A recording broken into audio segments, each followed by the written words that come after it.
Welcome to our executive interview series here at the Zero Trust Summit presented by CyberScoop. I'm Elias Grohl, the senior editor at CyberScoop, and we're here with Dr. Mark Stanley, the enterprise cybersecurity architect and lead at NASA's move to Zero Trust. Dr. Stanley, thank you for joining us. Thank you for having me.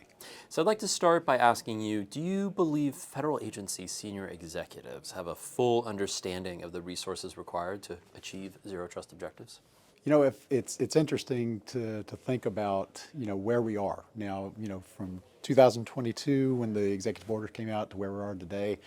If agencies haven't stood up either a program office or a portfolio office to help manage this process, I would say that it's a high likelihood that their senior executives have no clue as to what the real nut is going to be in terms of dealing with Zero Trust.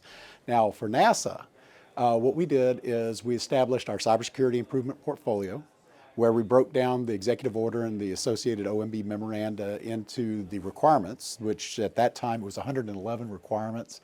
We divvied that out amongst 9 programs in which we had 75 projects and initiatives that were going to deliver on the technical aspects of Zero Trust.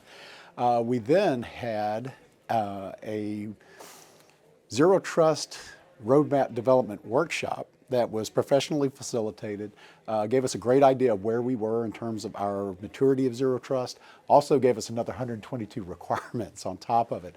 And when all was said and done, we're now looking at 90 projects and initiatives that will help us deliver on Zero Trust.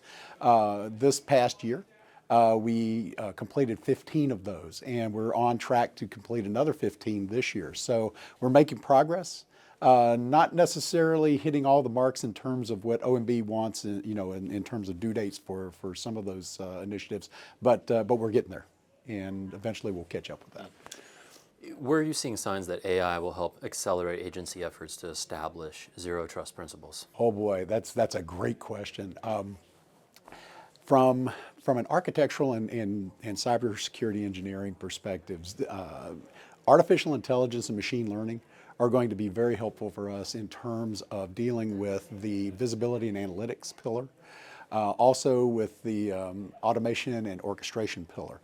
We see that as the capability to take all of those signals and all of that log data that's coming in to help us make sure that the network stays in tune with what the adversary is doing to us. So it gives us that dynamic capability to adjust. Also gives us capability of piling through all of that data, because it's just going to be an immense amount of data to deal with.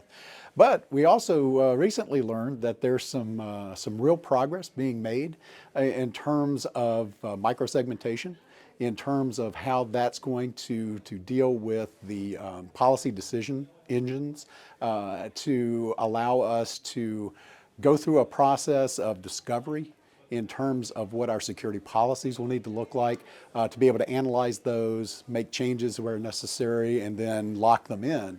And then the AI will help keep track of things that are changing and to help to manipulate those over time to make sure, again, that we're staying in tune with what the adversary is doing on our networks.